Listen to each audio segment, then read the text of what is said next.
오늘의 두 번째 주제입니다. 2025 국민의 선택, 주가로 보는 정치 민심에 관해서 이야기를 나눠보겠습니다. 폭등하던 정치 테마 섹터가 사전 투표가 시작되자마자 하락세를 나타냅니다. 자, 깜깜이 기간 분석도 있는데요. 이 깜깜이 기간이 무엇인지 좀 분석을 해보고 왜 국내 증시에 이런 현상이 나오는지도 같이 짚어보겠습니다. 이 깜깜이 기간이라는 게 우리가 지금 이제 어떤 사람이 대선에서 실제로 당선이 될 가능성이 높을까라는 사실 이제 우리가 사전 조사가 있잖아요. 네. 이 여론 조사들을 하는데요. 이 여론 조사를 할 수 없는 기간, 그 기간이 바로 이 깜깜이 기간이라고 보시면 돼요. 날짜로 본다면 5월 28일 0시부터 해서 대선 선거 당일 오후 8시까지 여론 조사가 금지되는 기간입니다. 그렇기 때문에 누가 당선이 될지 이 부분에 대해서 예측이 좀 어려운 그런 상황이고, 여기에서 누가 될지 모르기 때문에 거기에서 나오는 이제 차익 매물, 이 부분이 오늘 국내 증시에 반영되고 있다. 뭐 이렇게도 해석을 할 수 있는데요. 사실 제가 볼 때는 조금 다른 부분이 있다라고 생각이 들어요. 우리가 이제 어떤 후보가 당선이 될지 아직은 모르죠. 하지만요, 누가 됐던 간에 우리가 이제 정치 테마주들 같은 경우에는 당선 전후로 이 주가가 많이 떨어지는 경우들이 있습니다. 이게 차익 매물이 나오기 때문일 수도 있는데요. 그리고 깜깜이 기간 이 부분도 있겠죠. 하지만요, 역대 대통령의 대선 공약, 그리고 이 공약이 이행됐을 때 이행률은 우리가 지금껏 조사해본 결과 50%가 채 되지 않아요. 대부분 다 공약은 얘기를 했지만 이 말한 공약이 한 절반도 이루어지지 않았다는 거죠. 지금까지 올라갔던 종목들이 인맥 관련주도 있죠. 그리고 또 특정 정치인과의 어떤 지역과 관련된 그런 종목들도 있을 거예요. 하지만 정책에 관련된 종목들도 있는데 이 정책이 공약은 했지만 나중에 시행이 안 될 수도 있기 때문에, 또 어떤 공약이 시행될지 모르기 때문에 거기서 오는 이 매도 물량들이 나오고 있다. 이렇게 볼 수도 있겠죠. 그래서 보통 정치 테마주들의 경우에는 선거 이 당일날 그 전후로 해서 주가가 많이 빠지는 경우들이 있고요. 그리고 다음의 상승분 자체가 공약이 시행되면서 이 공약은 시행이 되는구나. 그때 반응이 오는 경우들이 있습니다. 그래서 정치 테마주 이 공약과 관련된 종목들 역시도 공약이 이행이 안 될 수 있는 종목들은 너무나 많이 하락이 나올 수가 있기 때문에 지금은 그 부분을 예측하고서 갈 수가 없어요. 그렇기 때문에 지금은 매도가 나오는 건 어찌 보면 당연한 현상이다. 이렇게 볼 수가 있겠습니다. 깜깜이 기간에 관해서 한번 짚어봤고요. 일단 불확실성이다라고 좀 해석을 해볼 수 있겠습니다. 그래서 이제 증시 자체가 어느 정도의 조정 국면이 나타났는데요.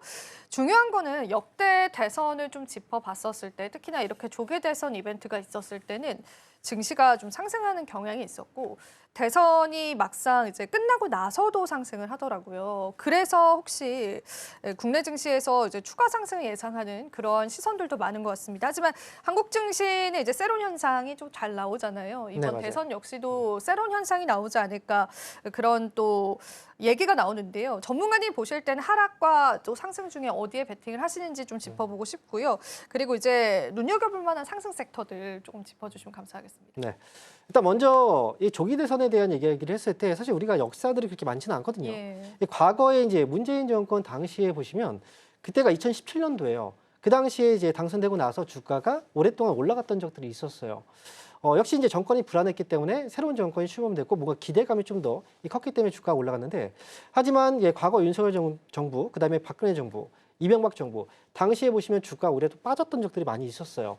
그래서 지금 같은 경우에는 이게 과거에 이렇기 때문에 앞으로 또 이럴 것이다라는 추측들보다는 제가 볼 때는 그 당시의 흐름이 되게 중요하다고 생각을 하거든요. 예를 들어서 이제 이명박 대통령 당시의 흐름이 2008년도였습니다. 2008년도는 미국의 금융위기가 터졌을 때였죠. 그때 당시에는 당연히 빠질 수밖에 없었던 그런 분위기였고요. 그리고 이 박근혜 이후에 이제 문재인 정부 때의 경우에는 굉장히 오랜 기간 동안에 이 갇혀있던 흐름에서 곧 이제 올라가기 시작했던 그 시기에 정권을 잡았단 말이죠. 시장의 분위기가 아마 그 부분 때문이라고 저는 생각이 들거든요. 이번 같은 경우에는 분명히 또 기대감도 분명히 좀 많이 있고, 최근 들어서 주가가 또 오름세를 보여주고 있기 때문에 이번에 차기 정권이 들어서고 나서, 그리고 아무래도 이 국내 증시에 대한 부양책들이 굉장히 많이 있어서 이 기대감으로 인해서 앞으로 주가는 조금 더 상승이 가능하지 않을까, 이렇게 조심스럽게 예측을 하고 있고요. 그리고 여기에서 과연 어떤 섹터를 좀 봐야 될까? 제가 볼 때는 이제 전통적으로 지금 최근 들어서 계속해서 올라가는 랠리 안에 있던 종목들이 있어요. 대표적으로 증권주거든요. 오늘 같은 경우에도 시장이 좀 흔들리지만 결국은 증권주는 오늘도 올라오고 있습니다. 결국 증시 부양책 자체가 증권주한테는 호재가 될 수밖에 없었죠. 그래서 증권 관련주들의 경우에는 그동안 디스카운트도 많이 이뤄졌었고 앞으로의 흐름도 조금 더 추가적인 상승 여지가 좀 가능하다라고 생각이 들고요. 그리고 공통적인 공약에 대해서도 우리가 좀 주목을 해볼 만해요. 공통적인 공약 자체가 경제 성장을 촉진시킨다는 정책과 그다음에 증시를 활성화시킨다는 정책, 그리고 부동산 공급을 확대시킨다는 정책, 부동산 시장에 역시 훈풍, 그렇다면 건설주도 역시 상승이 조금 더 유지될 가능성이 있다라고 보여지고요. 그리고 AI 강국과 관련해서 뭐 데이터 센터라든지 이런 부분에 또 이 초점이 좀 맞춰져 있다라는 점을 봤을 때는 아무래도 AI 쪽과 관련된 이 종목들의 모멘텀들도 지속되지 않을까. 거기에 있어서는 에너지 쪽도 역시 하나의 상승 모멘텀이 될 수 있다고 생각이 들어요. 그래서 지금은 어떤 특정 한 정치인에 대한 어떤 테마에 집중하기보다는 전체 포괄적으로 공통적인 분모에 좀 초점을 맞춰서 대응하시는 것도 저는 좋을 거다. 이렇게 말씀드리겠습니다.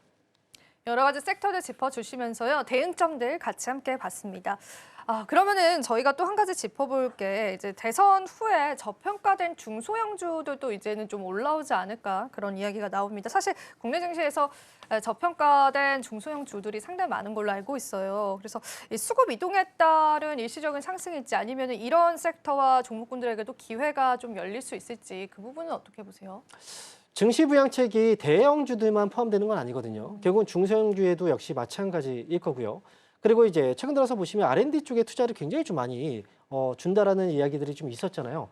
결국은 이제 강소기업들 이런 기업들에 대해서는 수출도 증대시키고 투자도 많이 활성화시킨다라고 했기 때문에 대형주의 투자의 포인트를 맞추기보다는 중소형주 쪽도 역시 이제부터는 좀 흐름이 돌 가능성이 높다라고 생각이 들어요.